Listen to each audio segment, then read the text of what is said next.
Bonjour à tous, on se retrouve pour une nouvelle vidéo. Là aujourd'hui on va tester une nouvelle méta. À l'heure qu'il est, il est 6 h du mat. Je n'ai jamais tourné une vidéo si tôt de toute ma vie. En fait je sais pas, je me suis réveillé en pleine nuit et en vrai je me suis dit ça peut être cool de faire une petite vidéo au lever de soleil. Là actuellement il est 6 h du mat, le soleil commence tranquillement à se lever, je pense que vous pouvez le voir derrière moi. Et je me suis dit en vrai ça peut être cool de faire une petite vidéo posée tranquille, parler d'un sujet comme ça, se promener. Là je suis dans un magnifique parc, je vais vous montrer ça juste après. Et je sais pas, je me dis ça peut être cool, on a souvent fait coucher de soleil mais jamais lever de soleil. Donc je me suis dit ça peut être super intéressant de faire ça aujourd'hui. Là je sais pas si vous allez voir mais le soleil là-bas il commence tranquillement à se lever, les arbres ils sont magnifiques. Franchement en rouge comme ça ils sont vraiment magnifiques. Et le but de cette vidéo, on va se promener tranquillement dans ce petit parc. Regardez comment les feuilles elles sont magnifiques.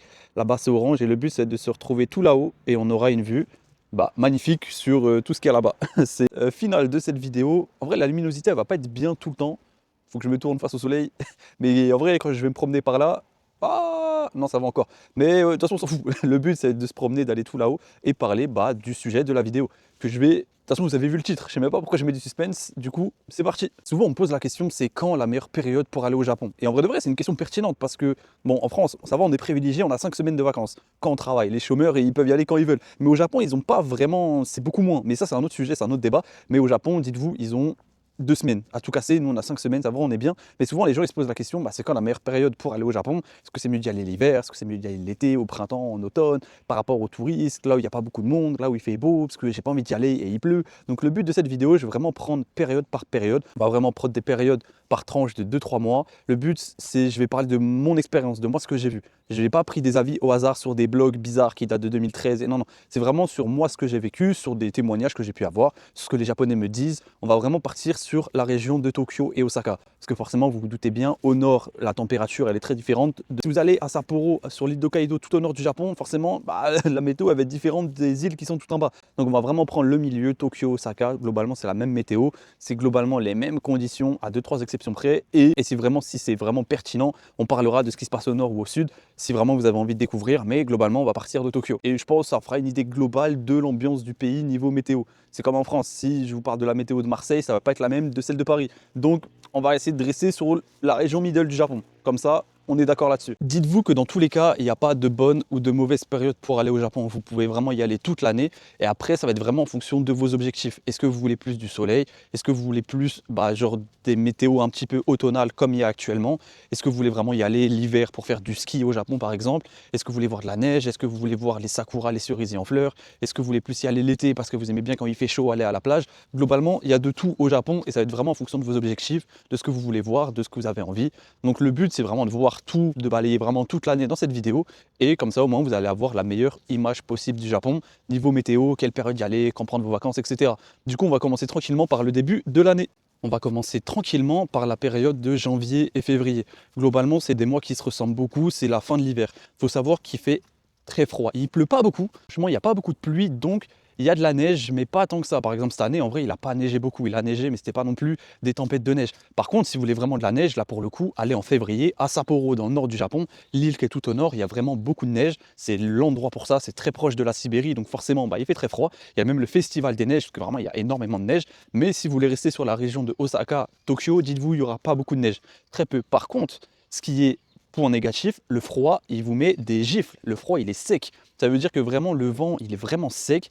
Vous sortez dehors, vous avez le visage rouge. Alors, c'est pas non plus, il fait pas non plus moins 40, mais il fait des bons moins 5. En vrai, un peu comme à Paris. Donc, en vrai, mettez gros manteau, écharpe, bonnet, la totale, et globalement, ça devrait le faire. Regardez comment c'est magnifique. Franchement, ces couleurs-là, c'est là, bon, cet arbre-là, il a plus trop de feuilles, mais là, on arrive vraiment sur la fin de la période. Mais regardez comment c'est calme et reposant. L'avantage par contre de cette période-là, c'est qu'il n'y a pas beaucoup de touristes. En vrai de vrai, c'est plutôt assez calme. Et même les Japonais, globalement, ils prennent pas vraiment de vacances à cette période-là, ils les gardent pour après. Donc en vrai, c'est plutôt cool. À ce niveau-là, vous pouvez tranquillement vous balader, il y a des magnifiques lumières, il y a pas mal de choses à faire. Surtout, vu qu'il y a très peu de touristes, les prix sont plus bas que ça soit au niveau des hôtels. Donc ça, c'est vraiment cool. Voilà, la lumière, elle commence vraiment à devenir angoissante. Je suis sous giga escalier des ténèbres. Donc ouais, franchement, l'avantage, janvier-février, il y a pas mal de trucs à faire. Il n'y a pas beaucoup de festivals, pour être honnête, ou en tout cas, j'en ai pas vu beaucoup. Donc après, j'étais beaucoup sur Osaka. Osaka, c'est vrai qu'il n'y avait pas beaucoup de festivals. Même à Kyoto, Nara, il n'y avait pas vraiment énormément de festivals. On ne me voit même plus.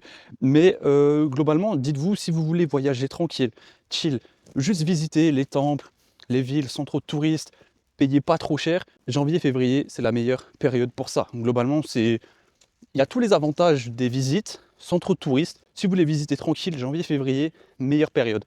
Rien à dire là-dessus. Un peu froid, mais on s'en sort. Là, je viens d'arriver tout là-haut. Je vais vous montrer la vue magnifique que j'ai en face de moi. Regardez-moi cette vue. Alors, je ne vais pas vous spoiler, je vais vous montrer vraiment le lever de soleil à la fin. Regardez-moi ces arbres. Tout à l'heure, on était tout en bas, on prenait le chemin qui était là. Regardez, c'est magnifique. Et là, il y a une vue magnifique sur toute la ville. Bon, c'est pas mon quartier. Mon quartier, il est un peu plus par là. Il est caché par les arbres, mais en plus, on voit bien la ligne rouge. Non, c'est magnifique. J'ai essayé de trouver une petite place posée, histoire de terminer la vidéo. Là, il y a un petit chapiteau. Je crois que la luminosité va pas être incroyable. Alors clairement, je n'existe plus. On va se remettre là-bas. La luminosité, elle est meilleure. Voilà, c'est meilleur. Et moi, j'ai une vue magnifique que vous n'aurez pas. Parce que si je cadre comme ça, bah, il n'y a plus de lumière. Donc, on va tranquillement continuer cette vidéo. Je me perds dans les mots carrément. La période de mars, mai et avril, que j'ai oublié au milieu, je suis fatigué, plus jamais je tourne le matin. La période de mars, avril, mai, globalement, dites-vous, c'est pour moi la meilleure période de l'année. Qui dit meilleure période, dit forcément ultra touristique. Voilà, on va pas se mentir, c'est la période où les sakuras, donc les fleurs de cerisier, éclosent. C'est le moment où ça sort des arbres. Donc tous les arbres, ils sont roses ou blancs, ça dépend des endroits. Vraiment, j'étais surpris. Pour moi, dans ma tête, tout était rose. Mais Kyoto et Osaka, c'est plus blanc, et du côté de Kyoto, c'est plus rose, ça dépend vraiment de la variété des arbres. Mais globalement, c'est la même chose, c'est la même période. C'est la période la plus touristique du Japon. Donc qui dit période touristique, dit forcément les hôtels plus chers, les magasins plus chers, plus de monde dans les restaurants. Donc là, il faut vraiment aller dénicher le petit village caché et mystique où il n'y a personne pour vraiment être bien. Mais dites-vous que c'est la plus belle période du Japon pour moi. Avec cette période-là actuellement, on y reviendra après, mais c'est la plus chère. Surtout qu'au mois de mai, donc début mai, il y a ce qui s'appelle la Golden Week. C'est globalement les ponts du mois de mai du Japon. Voilà, on va résumer ça comme ça. Donc forcément, tous les Japonais sont en congé, donc ils sont en jour de vacances. Donc forcément, ça fait encore plus de touristes dans les grandes villes, parce que globalement, bah, un Japonais qui habite un petit peu en campagne, bah, il a envie de profiter, ou soit voir sa famille qui habite à Tokyo ou à Osaka. Donc forcément, il va venir, donc ça fait plus de touristes. Je crois qu'en Chine aussi, à cette période-là, c'est la période où ils ont des jours fériés, donc il y a également beaucoup de touristes chinois qui viennent au Japon. Donc ce qui fait, c'est surpeuplé. Globalement, vous allez à Kyoto à cette période-là, vous ne pouvez plus marcher. On va pas se mentir, il y a énormément de monde. Il faut vraiment, genre si vous voulez voir un temple ou des trucs comme ça, il faut y aller tôt le matin, on va pas se mentir. Mais c'est la plus belle période du Japon. Donc en vrai, d'un côté, j'ai envie de vous dire venez parce que c'est magnifique. D'un autre côté, si vous êtes agoraphobe, vous n'aimez pas quand il y a trop de monde, vous préférez les moments plus tranquilles, etc., bah du coup privilégiez janvier, février. Je vous conseille fortement, c'est ma période préférée du Japon. Voilà, on va dire les termes. Moi, quand ma famille était venue au Japon, j'aurais dit venez à cette période-là parce que c'est la plus belle période. Donc oui, mais forcément il y a plus de monde. Donc c'est à vous de voir. Si vous n'avez pas peur de la foule, vous avez un petit budget de côté, venez à cette période-là, c'est la meilleure, clairement. Je vous la conseille. Ensuite, on arrive tranquillement sur la période juin, juillet, août. Alors, comment vous expliquer que c'est, en termes de météo, c'est peut-être la pire période de l'année au Japon. Il fait chaud, très très chaud et très humide. C'est pas un chaud comme on peut avoir dans le sud de la France, en Espagne, en Grèce, au Maroc, dans ces trucs-là. Là, c'est vraiment humide et c'est étouffant. Voilà, c'est vraiment le pur climat tropical tel qu'on peut se l'imaginer et c'est étouffant. Ça veut dire que moi, vraiment, je sortais le soir à 18 h, au moment où le soleil se couche, et même là, des fois, j'allais juste à la salle, le temps d'arriver à la salle, je transpirais déjà, ma séance était déjà terminée. Il faisait extrêmement chaud, mais il y a moins de touristes. Clairement, même si c'est l'été, vu qu'il fait très chaud et c'est étouffant, les gens ils viennent pas vraiment à cette période-là, ou alors ils vont dans les villes un peu plus au sud. Même si c'est la période des typhons, il fait bah, en fait, vu qu'il y a la mer, ça compense. Mais aussi, il faut se dire, c'est la période des typhons au Japon, forcément, qui dit climat chaud et humide. Différence de température, c'est plus propice à des fois des pluies, mais genre diluviennes. Des fois, c'est les jours de pluie, c'est peut-être la pluie qu'il peut y avoir sur une période de 1 an. Et c'est très paradoxal, on se dit été, soleil, plage, je vais me mettre en claquette, short, je vais aller à la mer. C'est vrai, vous pouvez, mais il fait tellement chaud que ça vous dégoûte de sortir parfois. Vraiment, il faut vous dire que parfois il fait 35 degrés, 40 degrés. On se dit ça va, en France aussi il y a ça. Mais vu qu'il fait humide, à peine vous mettez 3 pieds dehors, à vous transpirer, limite vous n'avez plus envie de sortir après. Le côté avantage par contre, c'est que c'est la période des Matsuri, des festivals. Et il y a énormément de festivals à cette période-là au Japon. Et ça fait tout le charme de cette période. Dans tous les films, dans les dessins animés, les animés, tous les trucs à la Ghibli, quand les gens ils sortent le soir, petit barbecue, ça c'est la période des festivals avec toutes les lumières, les lanternes, les lampions. Et bah en fait, c'est pendant ces festivals-là, que ce soit de jour ou de nuit, moi à ce moment-là, j'étais sur Sendai. Il faisait un peu plus frais qu'à Tokyo, et vu que c'est une ville un peu plus rurale, bah, il y avait moins cette pollution des voitures et des bâtiments. mais tous les festivals d'été étaient là, les feux d'artifice, les festivals de nuit, de jour, les trucs un peu plus traditionnels, là où les gens sortent habillés en kimono et tout, c'est vraiment cette période-là, et ça fait vraiment le charme de cette période-là, vu qu'il y a tous les festivals réunis, condensés sur ces 2-3 mois-là. Il y en a d'autres aussi dans le reste de l'année, mais vraiment le top du top, c'est pendant ce moment-là. Et je vous conseille ça fortement. Et en vrai de vrai, j'ai envie de vous dire, c'est ce qui compense du côté météo. Donc si vous n'avez pas peur des grosses chaleurs, que ça ne vous fait pas peur de transpirer et que vous voulez voir vraiment ce côté authentique là du Japon, venez à cette période-là. C'est vraiment la meilleure période pour ça. Donc c'est à vous de voir. Globalement, les prix, c'est assez similaire au reste de l'année. On va dire que c'est la norme. Vu que c'est moins touristique que la période des Sakura, donc les prix baissent. Les hôtels sont un petit peu moins fréquentés, même si vu que ça reste l'été, la plupart, on va pas se mentir, nous les Européens, on prend les vacances en été, on part en été. C'est rempli, mais ça va. C'est pas non plus surpeuplé. Mais franchement, c'est une bonne période si vous voulez faire des visites. Mais niveau météo, c'est la pire. Voilà, on va pas se mentir. Donc voilà, c'est une période. C'est peut-être la période que je vous conseille le moins, vraiment de mon ressenti à moi. Parce que bon, la météo, ça va 2 minutes, tu sors, tu transpires, t'en peux plus. T'arrives dans un restaurant, t'es tout collant, tout. Voilà, c'est vraiment ce genre de. C'est c'est horrible. Mais du côté festival, je vous conseille ça fortement. Et il y a eu plusieurs vidéos sur ça sur ma chaîne, notamment quand j'étais à Sendai. On arrive tranquillement sur la période septembre-octobre. Alors, niveau météo, c'est beaucoup mieux. C'est même la meilleure période en vrai, niveau météo. Parce qu'il fait moins humide que l'été. Mais il fait peut-être, on va dire, entre 25 et 30 degrés, mais c'est agréable. Et c'est la meilleure période pour aller à Okinawa, dans les îles au sud du Japon. C'est le meilleur moment parce qu'en fait, il fait pas trop chaud, pas trop froid, il y a plus de typhon, donc il y a beaucoup moins de pluie et c'est la meilleure période. L'eau, elle est... C'est vraiment similaire à ce qu'on peut avoir du côté de Marseille ou en Grèce. L'eau, elle est vraiment bleue, magnifique, on a envie de s'y baigner. C'est magnifique. C'est beaucoup moins rempli que l'été parce que les gens en Europe reprennent le travail souvent en septembre, octobre. Donc en vrai, c'est beaucoup moins rempli, mais on va pas se mentir, c'est calme. C'est similaire à janvier-février, il n'y a pas grand chose à voir, mais la météo est bien, les gens sont cool, sont détendus. Je sais pas, moi j'ai vraiment surkiffé cette période-là, c'était vraiment trop bien. C'était vraiment calme. T'avais envie de te promener, t'avais envie de. T'étais pas là pour faire les trucs touristiques, tu te promènes, tu te balades, les gens ils sont cool, ils sont souriants.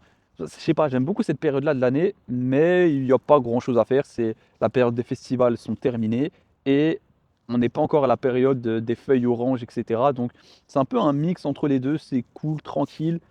C'est pas trop cher, on va pas se mentir, niveau période, que ce soit au niveau des hôtels, niveau des restaurants, c'est beaucoup moins cher, beaucoup moins rempli, que ce soit sur Tokyo ou sur Osaka ou même peu importe au Japon. Donc les prix baissent un petit peu. Voilà, c'est une période tranquille, c'est une période de transition. C'est si vous aimez bien, comment dire, vous balader tranquille, pas payer trop cher, pas avoir une surpopulation, mais en même temps faire toutes les visites que vous voulez sans forcément attendre et que vous êtes vraiment en mode tranquille, vacances, vous venez en couple ou avec vos enfants ou entre amis, c'est la meilleure période. Je vous la conseille fortement. C'est peut-être ma. Allez, si on fait un classement, c'est peut-être top 3. Juste après donc la période là actuelle où on est, la période des Sakura. C'est tranquille. Je sais pas, j'aime beaucoup cette période-là. Tu peux te promener, petite claquette, petit short, petit maillot de foot, petit t-shirt. Tu peux aller faire les magasins, tu peux aller faire le touriste. Il n'y a pas de stress, les gens ils sont tranquilles. C'est la meilleure période. Si vous aimez ce genre d'ambiance, c'est parfait pour vous. Et là, on arrive tranquillement sur la fin de l'année, sur la période novembre-décembre, la période actuelle où on est, à l'heure où je tourne cette vidéo, on est le 20 novembre. On est fin novembre, début décembre, et franchement, regardez autour de moi, hein. Et encore là, on est le matin, il y a beaucoup de nuages, mais voilà comment je peux vous résumer cette période-là du Japon. C'est très calme. Alors forcément, il y a un peu plus de monde qu'en septembre-octobre, parce que les gens viennent pour voir ça aussi. Mais je sais pas, c'est calme, c'est reposant. Là, il va être 7 h du matin, j'ai envie de faire une sieste, j'ai envie de m'allonger et dormir. Il fait frais, on va pas se mentir, il fait beaucoup plus frais que septembre-octobre. Là, il doit tourner. Il fait moins froid que janvier-février, mais là, globalement, dites-vous, c'est les mêmes températures que vous pouvez avoir en France. Alors, pas à Marseille, mais dans le reste de la France, là où il pleut, il y a des nuages. Là, dites-vous, il fait à peu près les mêmes températures qu'à Paris. Ça veut dire qu'il fait frais, un peu sec, mais c'est pas non plus catastrophique. Voilà, le soir, prenez un manteau quand même. On va pas se mentir, venez pas en pull ou en t-shirt, sinon vous allez vite finir congelé. Mais franchement, c'est des températures, il doit faire entre 7 et 15 degrés. Voilà, vraiment 7 le soir ou le matin. Et ouais, dans la journée, il doit faire une quinzaine de degrés. J'aime énormément cette période pour les arbres, pour les couleurs, pour vraiment l'ambiance que ça dégage. C'est vraiment un Japon comme on se l'imagine sur les cartes postales automnales. Il y a pas mal de festivals aussi, liés forcément à l'arrivée de l'hiver. Il faut savoir que les Japonais, ils font souvent des festivals où il y a vraiment des jours importants à l'équinoxe. Je crois que c'est comme ça qu'on dit. Genre, nous en France, on s'en fout un peu. On est juste en mode, ah bah aujourd'hui c'est le printemps, aujourd'hui c'est l'été, mais on fait pas vraiment de festival ou d'event liés à ça. Mais au Japon, il y en a beaucoup, que ce soit pour l'arrivée de l'hiver, l'arrivée de l'été. C'est aussi la période, j'en ai pas parlé avant, mais fin octobre, il y a vraiment cette période-là, Halloween, donc il y a vraiment full décoration Halloween de partout. Là, on va arriver période de Noël, il y a déjà full décor de Noël. Ça veut dire qu'il y a les lumières, illumination, alors qu'on est en novembre, on n'est même pas en décembre. Et le Japon, ils mettent le paquet. C'est pas leur fête, et ça n'a rien à voir avec le côté chrétien, Noël et tout, comme nous on peut avoir en France, mais ils mettent le paquet sur les lumières. Alors vraiment, pour le coup, et même des fois, tu parles de Noël à des Japonais, ils savent même pas c'est quoi Noël. Ils savent juste qu'il y a le Père Noël, Coca-Cola, rouge et des lumières. Voilà, pour eux, c'est leur moment Noël. Donc en vrai, c'est très cool. Vous pouvez vous promener le soir, il y a des lumières partout, il y a des décorations de Noël, il y a les illuminations, enfin, j'allais dire Illuminati, mais ça n'a rien à voir. Les illuminations de nuit qu'il y a sur Tokyo, elles sont juste magnifiques. Elles sont juste. Les illuminations, ouais, je suis fatigué. Les illuminations de nuit qu'il y a à Tokyo sont magnifiques. À Osaka aussi, il y en a, mais il y en a beaucoup à Tokyo. Donc si vous venez à Tokyo à cette période-là, vous ne pouvez pas passer à côté, c'est juste magnifique. Et voilà, c'est une période tranquille de l'année. Et ouais, je vous la conseille. C'est peut-être avec les. Bon, ça fait le top, il va changer en fonction des passages. Mais c'est vraiment l'un de mes moments préférés au Japon et c'est vraiment l'une de mes périodes préférées depuis que je suis là. Donc je vous la conseille fortement. Niveau prix, bah, vous vous doutez bien, plus c'est touristique, plus c'est cher, mais c'est pas aussi cher que lors de la période des Sakura. Là, on est peut-être sur la deuxième ou troisième période la plus chère de l'année, que ce soit sur Tokyo, etc. Après, c'est Tokyo, donc forcément, il y aura du monde. Si vous allez à Shibuya à ce moment-là, forcément il y aura du monde, mais c'est pas non plus catastrophique. Vous pouvez vous en sortir, il y a du monde, mais ça va. C'est pas surpeuplé. Si vous faites des réservations pour des activités, bon, prenez-vous 2-3 jours à l'avance, mais voilà, c'est pas non plus, c'est pas blindé comme on peut s'imaginer. Donc en vrai, je vous conseille énormément cette période-là de l'année en vrai. Et voilà, j'aime énormément cette période. Donc si j'aime, vous allez aimer aussi. Euh, Source, t'inquiète, mais top période de l'année au Japon. Et voilà, on arrive déjà à la fin de cette vidéo. Là, le cadrage, il doit être approximatif, mais au moins, il n'y a même pas une si belle vue que ça, mais au moins, ça me permet de faire l'outro de cette vidéo. J'espère qu'elle vous aura plu. Après, vous, n'hésitez pas à vous renseigner aussi de votre côté pour prendre vraiment la meilleure période en fonction de si vous venez à deux avec vos enfants, si vous venez en couple, si vous venez avec vos potes ou peu importe. Vraiment, faites vos recherches. Moi, je vous ai vraiment donné mon ressenti de ce que j'ai vécu. Peut-être que le ressenti de quelqu'un d'autre sera totalement différent, notamment l'été. Si quelqu'un aime transpirer, il va vous dire c'est la meilleure période de l'année, alors que pour moi, non. Donc, c'est en fonction des goûts et des couleurs, mais j'essaie de vous donner ça de la manière la plus transparente possible et la plus juste. Voilà, je ne vous ai pas survendu les choses, je ne vous ai pas dit ça c'est magnifique, venez là maintenant. Il y a toujours des avantages et des inconvénients, vous vous en doutez bien. J'ai essayé de vous résumer un maximum de choses et après, si jamais vous voulez voir des trucs spécifiques liés au Japon, à la culture ou à des moments clés, n'hésitez pas à aller sur ma chaîne, j'ai fait énormément de vidéos, de vlogs, etc., de lieux précis ou de thématiques précises si jamais vous voulez regarder ça tranquillement de votre côté. Sinon, faites vos recherches. Il y a d'autres personnes aussi sûrement qui ont fait des vidéos comme ça. À mon avis, je ne suis pas le premier. Donc, allez voir. Et si vous êtes tombé sur cette vidéo, merci de l'avoir regardée jusqu'au bout. Nous, on se retrouve très vite pour une prochaine vidéo sur Tokyo. C'était Anis pour vous servir. On se retrouve très vite.